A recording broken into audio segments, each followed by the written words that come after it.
Kita beralih ke informasi selanjutnya, saudara. Helikopter tipe BK117D3 milik Estindo Air yang hilang kontak ditemukan di hutan Mentewe, Kalimantan Selatan, 700 meter dari titik koordinat yang diberikan Komite Nasional Keselamatan Transportasi atau KNKT.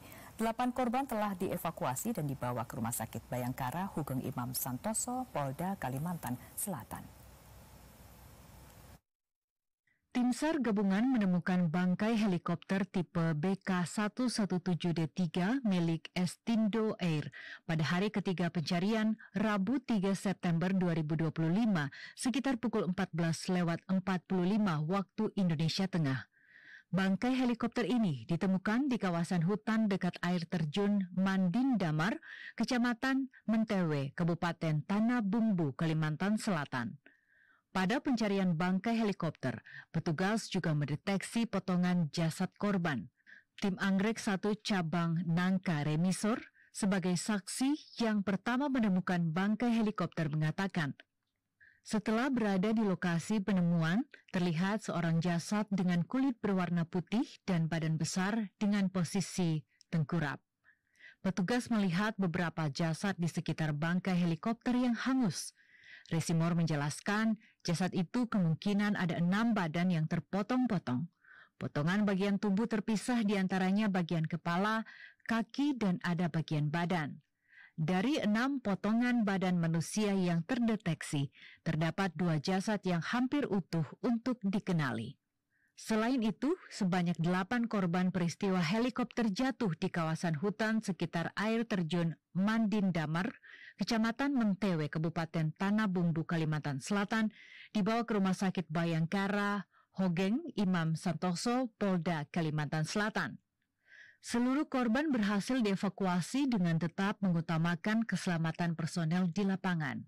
Onsens Commander telah mengerahkan seluruh Search and Rescue Unit darat menuju lokasi penemuan untuk memperkuat proses evakuasi.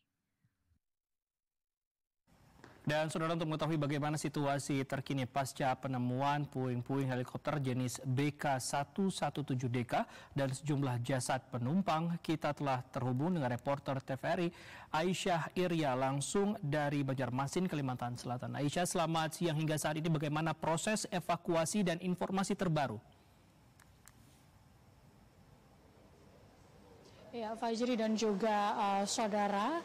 Dan saat ini saya sedang berada di Rumah Sakit Bayangkara Banjarmasin, yang mana rumah sakit ini dan di belakang saya juga dapat Anda lihat ini sudah ada posko antemortem DVI Polda Kalimantan Selatan, yang mana posko ini nantinya sudah bersiap untuk menerima jenazah korban dari helikopter yang terjatuh di kawasan Pegunungan Meratus, Kecamatan Mentewe, Kabupaten Tanah Bumbu, Kalimantan Selatan. Dan menurut Komander DVI Polda Kalimantan Selatan Muhammad Eliandiko menjelaskan bahwa posko antemortem DVI Polda Kalimantan Selatan ini sudah dibuka sejak hari kemarin ataupun juga hari ketiga dari proses pencarian helikopter tersebut.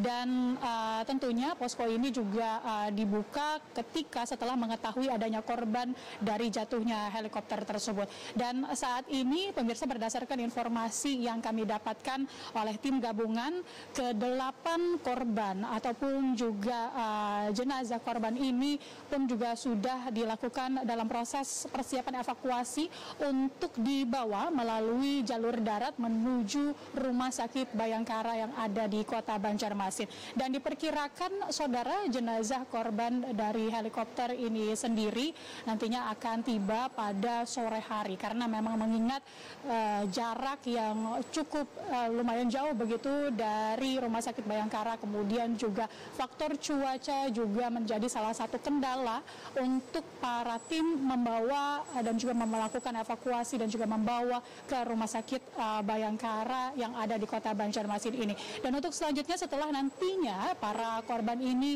sudah tiba di Banjarmasin, akan dilakukan proses identifikasi terhadap para jenazah yang memerlukan juga waktu 7 hari ataupun juga juga dalam waktu 1 minggu. Dan proses identifikasi ini pun, saudara, nantinya akan tergantung dari kondisi para korban. Dan juga terlebih jika kita ketahui bahwa helikopter ini mengangkut ada 8 orang di dalamnya, yang mana ada 1 pilot, kemudian 1 teknisi, dan juga 6 penumpang di dalamnya. Dan semua orang yang ada di dalam helikopter tersebut merupakan berjenis kelamin laki-laki, dan hal tersebut pula juga yang nantinya akan dilakukan identifikasi lebih dalam lagi oleh tim yang ada di Rumah Sakit Bayangkara ini. Dan saudara, kami juga informasikan untuk Anda setelah hari ketiga kemarin, tepatnya di hari Rabu pada 3 September 2025, setelah juga telah ditemukan puing pertama oleh Satgas. Ini juga mereka mendapatkan puing pertama ini, yang ditemukan adalah ekor dari heli yang patah dari kabin, dan lokasinya sendiri ini berada kurang lebih ada 700 meter dari titik koordinat yang sebelumnya diinformasikan oleh KNKT. Dan setelah menemukan puing pertama, kemudian juga tim yang berada di lapangan lalu menyisir lokasi, kemudian akhirnya menemukan beberapa korban dari jatuhnya helikopter tersebut. Dan akhirnya nanti para korban ini yang tadi jumlahnya ada 8 orang korban yang nantinya akan dibawa ke Rumah Sakit Bayangkara ini untuk dilakukan identifikasi lebih lanjut. Fajri. Baik, Aisyah Iria, terima kasih atas informasi Anda. Selamat kembali bertugas.